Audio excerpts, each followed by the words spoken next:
Overseer's Log 3, A Perilous Return to Hope. Hello, listeners. My name is Kyle, and you are listening to another installment of the Overseer's Log. This is our behind-the-scenes episode that goes in coordination with the main Tales from Tomorrow Under the Mothman's Embrace campaign that we host. That's our Fallout 2D20 game. If you're out there, you're a TTRPGer, you're a lover of the Fallout franchise, I hope you will give our series a listen.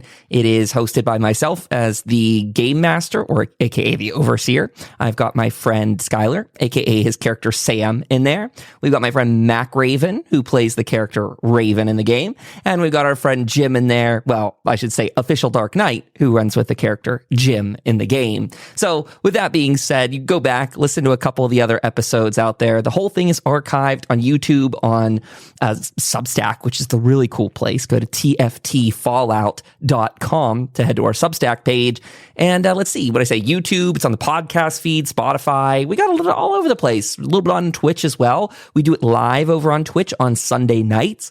I say a little bit over there in the sense that we don't publish masterfully edited episodes over to that Twitch feed or up to the VODs that are hosted over on Twitch. Instead, the more finalized products go up about Tuesday, Wednesday on the podcast feed and up on the YouTube feed. Now, a little note on that. If you've listened to these past episodes, I hemmed and hawed. I went back and forth. Oh, what days am I going to release things? What days?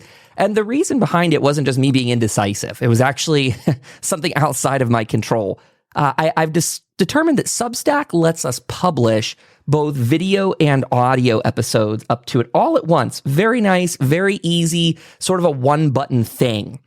The trick is, so I'm publishing effectively this video and audio onto Substack, and then it translates them over to YouTube, and it sends them out to the Spotify feeds and all of that. That sounds great. The only hiccup is it bombards the YouTube algorithm with a video episode and an audio episode at basically the exact same time. The audio episode always uploads right now as published. The video episode, at least I can upload as private. I can at least set a delay on that one, which is nice. But it is a little bit awkward in that the schedule I went through with everyone the previous week is sort of out the window just because of how this works. So what am I saying? Let's bring all of the house cleaning and housekeeping things all together. So Sundays, we do the live show over on Twitch, 7:30 p.m. Eastern time. We create some cool clips and highlights from that. I work on it the next day, get some thumbnail ideas ready. I'm going to start trying to publish those out to YouTube on Mondays in the community tab, share some art that I'm working on, things like that, things that'll go up to Instagram later on. Tuesday looks like it might be podcast premiere day. That means the Substack will get the blog post that has the recap of the previous episode. It has the episode attached to it, both video and audio. Oh, this is again on Tuesday. The audio will go up to YouTube and onto Spotify and on Apple Podcasts and all the rest. Then on Wednesday will be video day, and that actual full Let's Play goes up to YouTube again on Wednesday. I say again because the live feed from Sunday is also up there too. So the YouTube feed's getting like 4 things a week, and I don't want to drive people crazy with it, but it's sort of, I don't know, it's sort of how it works, I guess. I want to provide the episodes in multiple formats. I want it so that people have the video. I want it so people have the audio. I just don't mean for YouTube to spam people multiple times a day. So if you've stuck with me through that explanation, thank you for letting me info dump on you, because that's how my odd ADHD brain works. So yeah, welcome to the party here. Thursday is going to be maybe a day I post some polls up on YouTube as well. I'd like to start using some more of those features. I see other communities use them, and they seem to work very, very well. I want to dip my toes into that. And then Fridays or Saturdays are going to be the Overseer's Log. I apologize. I'd like to set it as a firm thing on Friday, but my schedule right now includes me looking for a new place to live in about a month's worth of time. So pardon me, bear with me. There's going to be some strangeness. I have some really cool Fallout stuff coming to use as set pieces in the future, yet I don't really even want to unbox or open up and set those things up and get them ready until the move is complete. I'll just tease that a lot of them are actually kind of paper props They're going to be really neat. I've been putting a lot of YouTube shorts up there that are just teasing off some of the Fallout merchandise I've collected over the past couple years, and it's those receive really high view counts. So, I guess this would be me being full honest with you all. If you get the chance, this is actually, you can consider this begging. If you get the chance, please do the extra step of liking and maybe even letting some of these YouTube videos play out for a little bit, because we are so early on creating this channel that if it doesn't get some likes and views, the videos just don't get any. But as soon as it gets a couple likes, as soon as it gets a couple views, then they all start to track up in the algorithm. It's kind of crazy like that. So to everyone that's on the Discord server that sees a new video go up and you just take the 10 seconds or whatever to click the link and like it, watch it, even if you don't have full time to watch it, as long as you're going over there, giving it some interaction, leave a comment if you feel so inclined. That really does help boost us in the algorithm. And that's what it's about, right? To make a community around something that's exciting and community driven like this, we got to ask for your support. And, this is what that looks like. So if you get the chance, that would be amazing. I've had people ask me, I think in the previous episode, I had mentioned that we might get some monetization going up on the site as well. I will consider doing that again soon for the Substack. It's not going to bar people from any meaningful content. There might be some bonus exclusives that come along the way. That's kind of how people do the Patreon thing these days. And so we might follow suit with that. But the main episodes will never be pay-gated in that way. You will always be able to go back and watch the full campaign. Maybe some of these Overseer's logs at some point will have that bonus material. I've never sure what I want to do with these. Right now, it's just my info dump space. Even if people do not listen to this episode, it is completely okay. It is just something I want to break up the feed. And that's why I'm here doing this at about 5 p.m. on a Saturday night. I was so busy the other day, I completely forgot. I was going to be traveling to see a friend today, and that didn't happen. And I realized, I never even recorded. So that's what I'm doing right now. We're getting this episode together. Why don't we talk about last week a little on the actual episode itself? Now that I think I've handled the housekeeping at the top, the primary system we introduced to our comrades, this is a spoiler, so be careful, but in the last episode, they had made it to Rusty Dusty Bones' farm, and they went on from there to make their trip back to the city or town of Hope.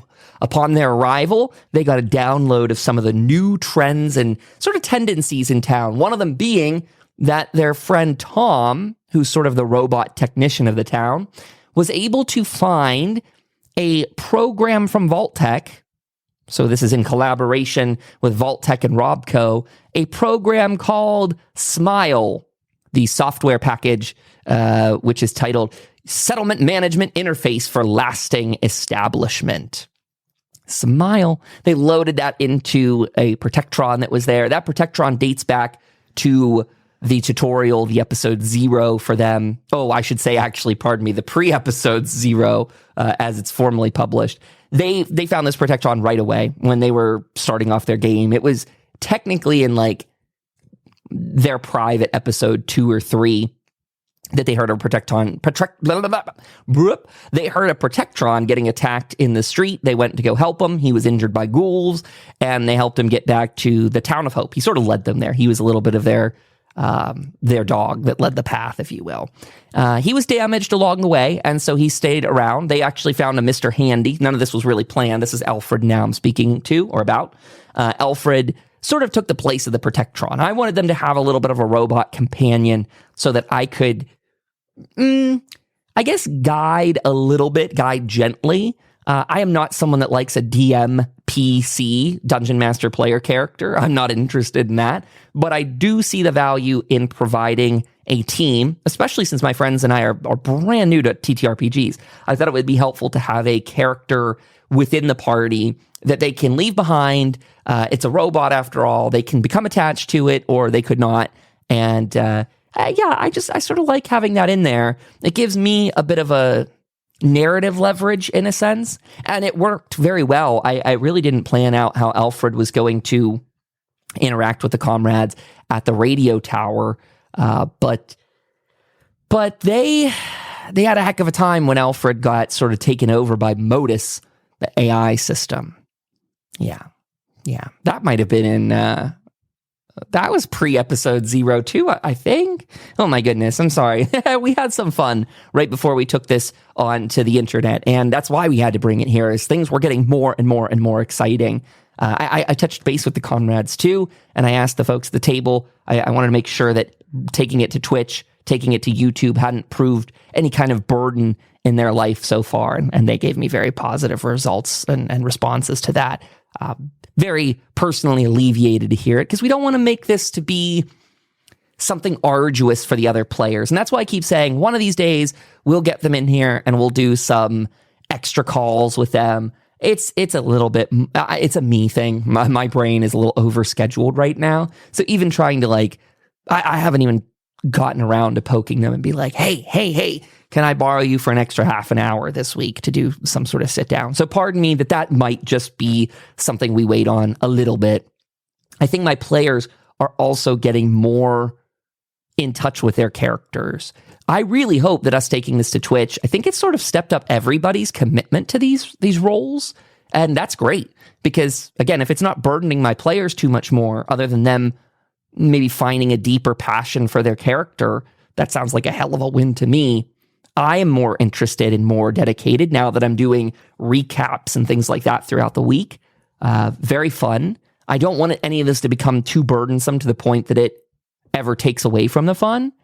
But that's kind of the nice thing is, as long as I'm on a Sunday, the rest of it sort of guides itself. It sort of coasts from there. As long as I do a good job DMing the session, that's what I care about. But as soon as the session's over, all the rest of this is sort of just regurgitation of it, for lack of a better word. I come in here and I bullshit with you all about what happened. Otherwise, I'm splitting up clips and I'm posting them to YouTube and all the rest we just went through. But that really only requires one great night per week, one real good night of being at your best, if you will. And the rest of that is sort of the payoff, the easier side of the job, if you want to call it that, to getting it all up there on the internet. So that's been really fun. I'm really enjoying that. I'm a guy who loves multimedia, and this is a really fun multimedia project where it exists both in, well, not just both, but it exists in the audio, the video, the visuals that we see, the images, the GIFs, all the rest. And I guess this is a reminder to join in with the Discord server too. We're trying to build that up. All of this is going to be a little bit slow to get off the ground just because we are hitting it all fresh. I have been a Twitch streamer for a long time, but I've not taken it very, very seriously over the past couple years. I hadn't had really any strong direction, just came in, a couple times a week or whatever and do a little stream here and there.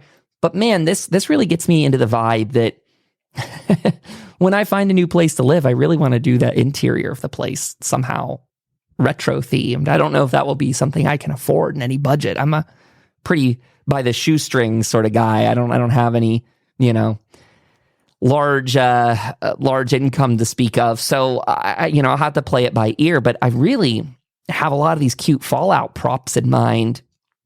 And I just can see myself setting up an entire sort of living space in my house that's very Fallout themed. And why not? Honestly, why not? I'm having so much fun diving into this, and I see such cute reels and YouTube shorts and all the rest of people showing off their Fallout collections. And I'll be honest, if you're out there as a Fallout collector, I think one of the most adorable types is where you've got it worked into your life. No shame on anyone here when I say this next part. I'm not a guy that loves to put it on a stagnant shelf and just see it from across the room. I would rather it be worked into your design. And I guess to Fallout lovers, this is to the real diehards out there, is maybe instead of, well, everyone's got a different idea of collecting, right? But I would say, the type of house I would want to do is, instead of having every Fallout action figure in a box, what I'd rather do is incorporate the styles you see in the pre-war Fallout. Go to some flea teaks, go to some antique markets and things, buy up some of that cool retro vibe and just sort of do up your living room like that. You got to buyer beware. I'm not telling you to choose an old uncomfortable couch over the one you got, but I think that it's really cool when you start blending this, and maybe there's something in that, isn't there? There's a little bit of a storytelling aspect to it, where when you've got something in its original packaging on a shelf, there doesn't exist much of a story. It's this lot number. It was produced this year. I haven't opened it. I've never touched it. It's very sterile from me to it. Whereas if you go and you theme your house by just buying, a couple different accent pieces for your living room, and you make your living room actually start to feel like a Fallout set over some time, give it some time, go look around a couple different flea markets. Don't do it all overnight unless you want to. And if you have that kind of money, donate here. But otherwise, when you start adding those things in, you now start to blend that world between Fallout just being this digital game, just being this action figure on a shelf, to being the world that you're living in, because that's the reminder, right? Fallout is a mirror of real life. It's so unfortunate that people miss the politics to it, that Fallout is a representation of our today, our here now. It's hardly a fantasy at this stage. I mean, if we really are, it does very much seem like corporations, I'm happy to go into politics here because again, Fallout is inherently a political thing, that we've got people like Elon Musk, who's been funneling money from the U.S. government and the taxpayers for the last decade plus with SpaceX. He's over there saying he's going to, fix the government overspending. I mean, he's the exact type of person. He's like a very buds sort of dude. Like, he's very much the type of person that would go into a war with a country like China because he's mad that they're producing electric vehicles cheaper than his Tesla company's been ripping stockholders and all the rest off for years. So, it's that scary reality that, who's going to drop the first atomic bomb? Will it be the U.S. government? Will it be the Chinese government? Or is it going to be Tesla? That's really sort of where we stand here and now. The facetiousness or the overstepping, the hyperbole is very minuscule at this stage. And so I hope people are recognizing that. And if you don't recognize it, boy, oh boy, that is a sign. And if you're sitting there, and I don't think this is going to be people in my audience, but if you're sitting there and you're peeing your pants and you're all grumpy, you're like, Kyle doesn't know what the hell he's talking about. Take a deep breath. It's you that's unsure, and I'm happy to spend a lot of time explaining it to you in excruciating detail, probably more detail than you want. And that's what I challenge those people with all the time is, even just the other day on Twitch, I had a guy come in and say, you're in denial about all this. You're in denial. And I engaged with them and asked more comments and questions. And every time I would, he would throw something at me and I would elaborate. And then he'd say, you're in denial. It's just a reminder that all the accusations these people are making are admissions. The admission is a lot of people don't understand politics and they're very scared of it in this day and age. They truly feel disempowered. If you've never looked into learned helplessness, that is absolutely something you should look into, where people have been taught and conditioned their whole life that they don't have the power to change things. And so they actually genuinely start to believe it. And the irony is, it's a lot of these like libertarian LARPers that fall into that category. People that are like, well, I'll pull myself up by my bootstraps. Oh, but we could never do a revolution because, we could never organize like that. It's like, wait, you're telling me on one hand you think you've got the gumption in you, and then on the next hand you're saying, okay, even if I have this gumption, I'm not going to do it. I don't believe in it. We can't do it. It's so self-defeatist. So I hope people will take some of that lesson from the story we're telling here. Again, I will never apologize for Tales for Tomorrow being political. This is a table of comrades all playing this together as a way to get the message out there, to get people thinking about these things. People need to. A lot of people play Fallout on worse than sleep mode. I mean, I don't know. It's sort of like people go to the upside down when they're playing Fallout if they're getting a pro-capitalist message from it. I mean, really, like sometimes this is a great one. This is where the political and the Fallout world bleed together. Is you'll see people quote Liberty Prime comments under like communist posts on the internet, them not realizing that the whole Liberty Prime aspect is an absolute mockery of the U.S. system, the way it works. It's rigged politics, it's corrupt media, it's overindulgence and hyper focus on the military.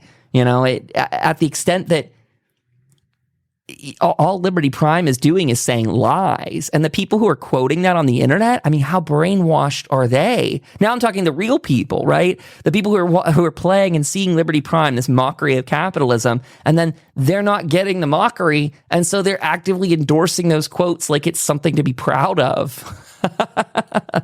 So weird. We are not among peers or equals. We're among, I don't know, mindless sheep or turkeys. I don't know. They always say turkeys are dumb and would drown if they stared up at the sky during a rainstorm. And holy macaroni. Anyway, let's get away from politics just for a second to say, we actually got way off base when I started talking about the smile system in particular, that the settlement management interface for lasting establishment. This is going to be the new mini game. If the players have to have a weekend off or something, they're going to dive into this. We're going to elaborate more about it in the upcoming streams. But I also want to say I've added in some more travel roles for the characters as well. Now that they've completed their first kind of big travel back and forth, when they go to do their next session of travel, we'll introduce some more roles to it where they have to choose what kind of speed they want to take, whether they want to do a travel that's slower and more secure, if they just want to go down an average, typical normal route, or if they want to hurry, which more obstacles and danger could come their way as they're making more noise and such like that. There's also a chance of them getting fatigued if they've been out too long, or if the weather turns, there's always a chance of them having ill effects from the weather. This is all supposed to be things that add up in a fun way to help them plan out a mission instead of we don't want it to feel burdensome and annoying. But this is sort of what is going to help them probably decide when they want to take pit stops in the future. I sort of set this loose path up for them to get to the radio station as just an all-in-one. I told them, it'll take you about 24 hours. Max surprised me with that one because even on the path, she got the perk that cut down on the travel time. So that was interesting to kind of say, well, that's a 24-hour trek. And then for her to get a little bit shorter, I guess she sort of took the side roads and things like that. But anyway, that was just a really fun conclusion of a journey. And I can't wait to get back in there with them. I'm super excited to see where they go next. The smile system on the Protectron, I think, is something that they're going to maybe search out some like firmware or software updates for over time. I think that might be the path I lead them down. That way we have a way of sort of expanding the system for ourselves at a meaningful pace. Not that we're overloading ourselves with way too many options and then having indecision paralysis or something like that. That's never good. That's not where I want to put my players, and it's not where I want to be either. Just thoroughly confused of where we're going next. We don't want to do that. Okay, what else do we have to mention for this last episode? I think that's going to be it today. I'm getting to the 20-some minute mark. Why not close it out?